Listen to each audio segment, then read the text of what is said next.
자, 닉 교수의 코인 이야기 시작합니다. 이번 주부터는 제가 어떤 일을 시작하려고 하냐면은 매주 적어도 그 동영상을 하나씩 올리기로 했습니다. 그래서 어떤 이야기를 하려고 하면은 그 주에, 그 전주에 있었던 트렌드에 대해서 좀 얘기를 하고요. 기술적인 트렌드든지 과거 시장의 트렌드든지 이런 얘기를 하면서 그것과 관련돼 갖고 우리 크립토에서는 어떤 포지션에 있는지 그 트렌드와 관계돼 가지고 우리는 어떤 것을 설계하고 있는지 하는 거에 대해서 같이 연결해서 여러분들과 설명하고 같이 의논해 나가면서 이야기를 하려고 합니다. 일단 저희들이 하려고 하는 거는 여러분들과 소통을 하고 싶어 하는 거죠. 그래서 요번 주에 하려고 하는 거는 크립토가 이제 불장이 시작됐다. 불장이 여러분들 시작된 겁니다. 이제 여러분들 그 비트코인이 지금 떡상하고 있다 그래서 다 끝난 게 아닙니다. 지금 가격으로 보면 불장이 시작했다고 할 수 있는 이유는 작년 3월 달에 보시면 알지만 3월 달에 23,000불이었어요. 23,000불인데 어젯밤에 52,000불을 찍었습니다. 그러니까 지금 23,000불을 기준으로 하면은 한 240% 가격이 뛰었다고 얘기할 수 있을 거고요. 지금 작년 10월로 보면은 작년 10월에 26,000불이었습니다. 26,000불이었는데 어제 52,000불이면은 거의 가격이 26,600불을 기준으로 해야 되기 때문에 뭐 200% 뛰었다고 할 수는 없지만 그럼에도 불구하고 떡상 중이다 하고 할 수 있는 근거가 될 것입니다. 그리고 이것이 왜 이렇게 뜨는 건지 여러분들하고 같이 의논하면서 여러분들하고 이게 계속될 건지 아닌지에 대해서도 좀 얘기하고 그러면은 우리 크래퍼 프로젝트는 도대체 거기서 어떤 포지션에 가 있는지 여러분들하고 좀 이야기를 좀 하려고 합니다. 지금 이 불장이 시작된 거는 규제 때문이죠. 규제. 이게 지금 SEC가 미국 증권거래위원회가 그동안 ETF 지수상장 펀드를 하겠다고 하는 그거를 계속 막고 있다가 올 1월 달에 1월 14일인가요? 1월 14일에 11개 종목에 대해서 허가를 내줬습니다. 그러면서 주식시장들이 증권시장의 돈들이 쭉 빨려 들어오면서 비트코인이니 이더리움이니 하는 토큰들을 사기 시작했죠. 그리고 지금 그 증권시장에서 유입되기 시작한 돈들이 지금 600억 달러, 지난달 기준으로 600억 달러쯤, 지금 1월부터 시작을 했는데, 1월 14일날 시작했는데, 1월달 말쯤 되면서 600억 달러쯤 잡혔다고 그랬습니다. 뉴스에 나온 걸로는. 그러면서 지금 되면 조금 더, 모였겠죠. 그 펀드가 모였겠죠. 그러면서 그 펀드들이 암호화폐 시장으로 유입되면서 비트코인을 산다든지 이더리움을 산다든지 하면서 그걸 지금 불장을 선도하고 있는 중입니다. 거기다가 비트코인 반감기가 지금 오기 시작했죠. 반감기도 오기 시작했고 또 이더리움은 나름대로 버닝 프로세스를 해가면서 저기들을 시장에 들어가는 공급을 줄이고 있습니다. 그것 때문에 지금 상승의 효과는 굉장히 많이 있다. 상승의 요인은 굉장히 많이, 적어도 3가지는 있다. 그래서 여러분들 지금 뉴스 보시면은 뭐 블랙락이라는 회사는 이미 뛰어들었고요. 그 다음에 비트코인은 지금 한국 돈으로는 7,200만 원 찍었다고 그랬는데 7,200만 원이 달러로는 얼마인지 모르겠어요. 5만 불, 6만 불 사이인 것 같을 텐데. 그래서 저는 달러로 계산을 하기 때문에 달러로 항상 생각을 하기 때문에 어젯밤에 찍은 거는 52,000불을 찍었다 이렇게 말씀을 드립니다. 그러면서 그러면 우리가 여러분들 생각을 해야 되는 게 도대체 왜 상장지수 펀드 ETF로 무슨 난리 부르스를 왜 이렇게 치는 거야 하고 여러분들이 질문을 할 수 있어요. 질문을 하면은 답은 그렇습니다. 답은 딱 하나인데 안정적으로 투자 수익이 생기기 때문입니다. 그냥 그거예요. 그냥 투자 수익이 크게 생겨. 근데 크게 생기는데 왜 얼마나 크게 생기냐? 많이 크게 생기는데 안정적으로라는 게 키워드죠. 안정적으로 투자 수익이 생긴다는 거예요. 그래서 여러분들이 지금 ETF라는 건 어떤 것이냐 하면은 주로 지수를 추종하는 바스켓 형태의 투자 형태입니다. 그래서 개별 종목에 투자하는 거나 기타 뮤추얼 펀드에 투자하는 것에 비해서 항상 투자 수익이 크게 생기는 것 뿐만이 아니고 안정적으로 큰 투자 수익이 생긴다는 게 증명이 되어 있기 때문입니다. 그래서 그 이론적 근거는 뭐 분산 효과라든지 균형 복원 효과 뭐 이런 것들이 있는데요. 이것들은 우리 그 인덱스 팀에서 아마 이 동영상을 만들어서 올릴 겁니다. 이론적 근거를 올릴 겁니다. 우리가 ETF를 하고 있기 때문에 우리 크레페 프로젝트는 ETF를 만드는 걸 크립토 시장에서 ETF를 만드는 걸 우리가 목표로 하고 있기 때문에요. 우리가 이 목표를 하면은 인덱스를 만들어야 되겠죠. 인덱스를 추정해야 되는 거니까요. 그래서 인덱스 팀이 따로 만들어졌습니다. 그 인덱스 팀이 여러분들한테 동영상으로 설명을 드릴 겁니다. 보시면은 여러분들 크레페 프로젝트는 어떤 걸 하고 있냐면 블록체인 내에 토큰들을 가지고 바스켓화를 해서 그걸 가지고 암호 자산으로 ETF 형태의 바스켓을 구성하게 할 수 있게 만드는 시스템입니다. ETF 형태죠. 그런데 우리는 또 그거보다는 조금 더 나가가지고 암호 자산으로만 만드는 게 아니고 지금 전통 금융 시장에 있는 자산들을 가져다가 그래서 토큰화를 해서 블록체인 그걸 가지고 토큰화를 해서 암호화폐 시장에서 ETF로 만들려고 합니다. 그래서 우리가 보통 전통 시장에 있는 이런 여러 가지 자산들을 우리가 뭐라고 하냐면 리얼 월드 에셋, 세상에 있는 모든 자산이란 뜻이죠. 리얼 월드 에셋이라고 부릅니다. RWA. 그 RWA를 어떻게 하면은 토큰화를 하나 하는 것에 대해서 우리는 집중을 하고 있습니다. 물론 암호화폐 시장에 있는 자산들을 바스켓화하고 인덱스 추종을 하는 것은 첫 번째 우리가 먼저 시작을 하는 거고요. 장기적으로 봐서는 RWA에 대해서 그 바스켓을 만들어서 ETF로 ETF 구성을 할 수 있게 하겠다. 이런 게 우리들의 그 목표입니다. 지금 여기 지금 보시면은 이쪽으로 가는 거는 현재 그 주식 시장에 그 크립토 시장에 있는 자산들을 주식 시장에 증권 시장에 내다 파는 것들이 지금 비트코인 ETF라든지 이더리움 ETF입니다. 근데 우리가 하려고 하는 거는 반대 방향으로 세상에 있는 모든 에셋을 토큰화를 해서 암호 시장에서 사고 팔 수 있게 하겠다는 게 우리들의 계획입니다.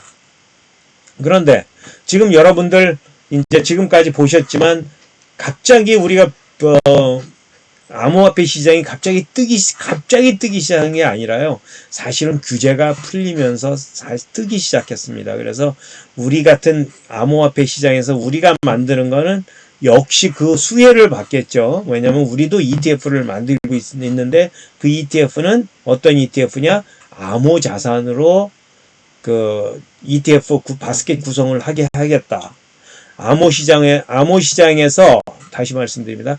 암호 자산으로 바스켓 구성을 해서 암호 시장에서 거래를 할 수 있게 하겠다. 지금 만들어진 ETF는 어떤 거냐면은 암호 자산을 바스켓으로 만들어서 증권 시장에 내다 팔겠다 하는 게 지금 만들어지는 ETF입니다. 어떻게 생각하면 이제 우리가 거꾸로 가기 때문에 오히려 우리는 지금 리얼 월드 에셋이나 암호화폐 시장에 있는 것들을 통합하는 그런 플랫폼이다 하는 조금 더 큰 개념의 통합 플랫폼이라고 보시면 정확합니다. 그런데 RWA 토큰을 RWA 이 세상에 있는 모든 자산을 왜 토큰화를 할까? 왜냐하면 이점이 많기 때문입니다. 여러분들 제가 지난번에 한번 설명을 드린 동영상이 있는데요.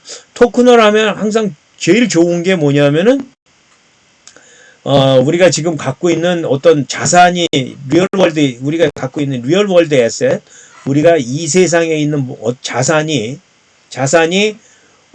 예컨대 여의도에 여러분들이 100층짜리 빌딩을 갖고 있어요. 그래갖고 1조짜리 빌딩이다 그러면은 우리가 그거를 1조짜리 빌딩을 샀다 팔다 하기에 너무 힘들어요.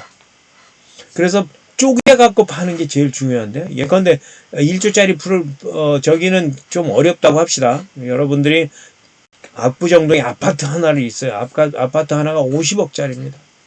50억짜리도 유동화하기가 되게 나빠요. 그거 가지고 돈 어디 가서 돈 받기도 어렵고 뭐 그걸 팔기도 어렵고 사기도 어렵고 이렇습니다. 그런데 그걸 쪼개서 10만 원짜리로 만들어서 우리가 1000억짜리 50억짜리다 그러면은 10만 원짜리로 만들어서 50만 개를 판다든지 뭐 이렇게 하면 5만 개인가요?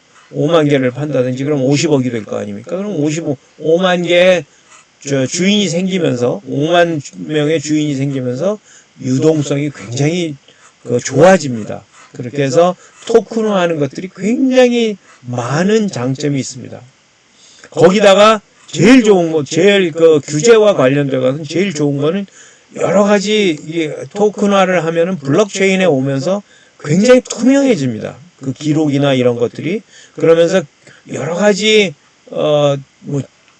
부동산 관련 규제 같은 것이 있으면은 그 규제 요구사항을 준수하기 위한 기능이 쉽게 구현이 됩니다. 다만 그럼에도 불구하고 토큰화 이런 것들이 토큰화의 단점은 뭐냐면 이 규제 당국이 쉽게 열어주지 않는다는데 그 문제가 있습니다. 우리 ETF 같은 경우도 이번에 ETF가 풀려서 가격이 뛰고 있지만 불장이 시작되고 있지만 사실은 4, 5년 전에 이미 법적으로는 내줘도 되는 거였거든요. 다만 규제 당국이 여러 가지 그 이유 때문에 그걸 막고 안 하고 있었기 때문에 여태까지 늦어진 겁니다.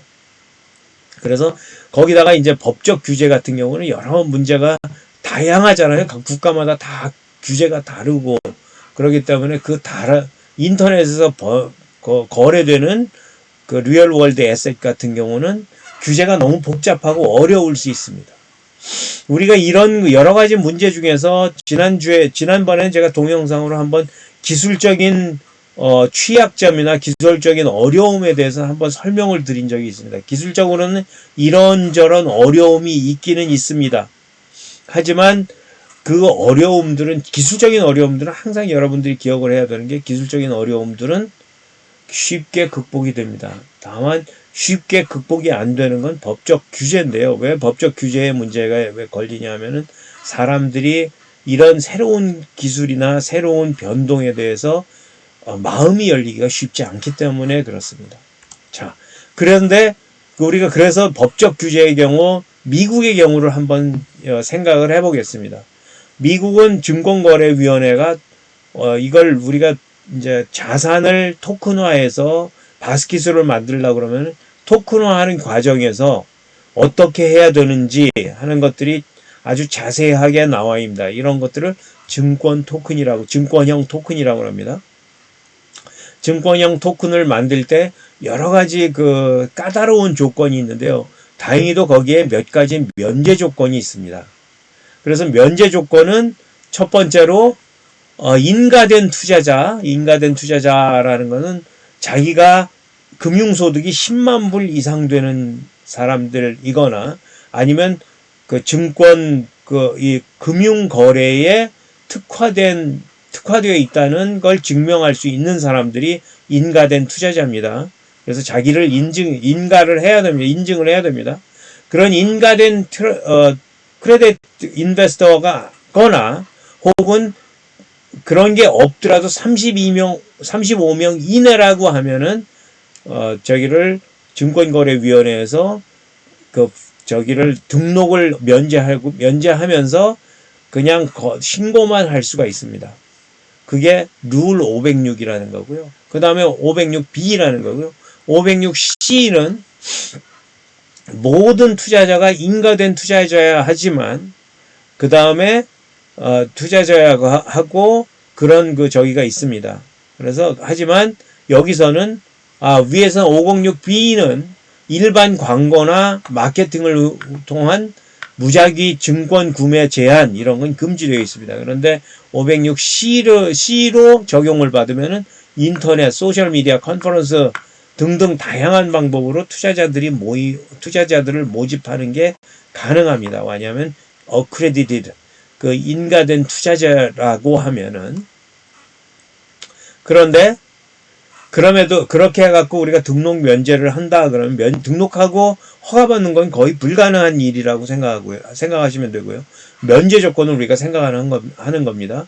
그러고 또 다른 그 면제 조건은 가령 소규모 펀드일 경우는 발행 전에 증권거래위원회 SEC와 각 주정부의 증권규제 당국 검토 및 승인을 필득해야 됩니다. 그런데 문제는 그 과정이 매우 길고 어려울 수 있죠. 왜냐하면 이번에 ETF 과정에서 보듯이요. 처음 신청은 한 5, 6년 전에 시작을 했는데 올해까지 2014년까지 2017년인가 시작을 했는데 올해 2014년에 겨우 허가가 난 거 아닙니까? 그래서 그런 점을 생각할 때 SEC에서 어떻게 나올지 모르기 때문에 굉장히 어려울 수 있다. 하지만 이게 트렌드가 되면은 요번에 트렌드 본 거에서 보듯이 그냥 갑자기 이거 허가 내준다는 방침이 딱 정해지자마자 11개가 그냥 허가가 난 겁니다. 그래서 이게 또 언제 또 이게 풀릴지 모르는 그런 상태이기는 합니다. 그래서 소규모 펀드일 경우 티어 1 그러면은 2천만 달러까지 모집할 경우는 그냥 규제기관의 주증권 규제기관의 금융보고만 하면 되는 걸로 되어 있습니다. 그리고 티어 2는 7,500만 달러까지 모집이 가능한데 매년 금융보고 감사보고를 증권위원회에 제출해야 되는 의무가 있습니다. 이런 거는 어렵다. 앞에 레귤레이션 D가 나름 조금 쉽다 하는 거고요. 레귤레이션 S는 미국인이 아닌 외국인만 상대로 판매하는 토큰 증권이면은 따로 SEC에 등록하거나 뭐 이런 것이 없이 면제를 받는다는 뜻입니다. 별 의미는 없는 거죠. 그래서 지금 미국에서는 RWA 토큰을 한다 그러면서 리얼티라는 가 지금 잘 성업을 하고 있습니다. 리얼티는 실제로 미국에 있는 부동산들을 토큰화해서 판매를 하고 있습니다. 그래서 저는 이게 굉장히 잘 되고 있다고 생각을 하고 실제로 잘 되고 있습니다. 그래서 어느 방법이든 어떤 식으로든지 미국 규제당국, SEC 규제당국의 규제를 잘 풀어냈구나 하고 생각을 했는데 오늘 이거 준비하면서 들여다보니까 미국인 투자자한테는 팔지를 않고 있답니다. 그래서 이 사람들이 지금 팔지를 못하고 있구나 하는 거를 배웠는데요. 가만 생각해 보면 근데 되게 재미있는 거는 미국인 투자자들을 상대로 하지 않고 글로벌 투자자들만 상대했는데 잘 팔리더라. 굉장히 비즈니스 잘 되고 있더라는 거죠. 그래서 그런 점에서 우리가 이런 것들을 좀 좀 배울 수 있는 그런 포인트가 있지 않을까 이런 생각을 합니다. 오늘은 여기까지 하겠습니다. 감사합니다.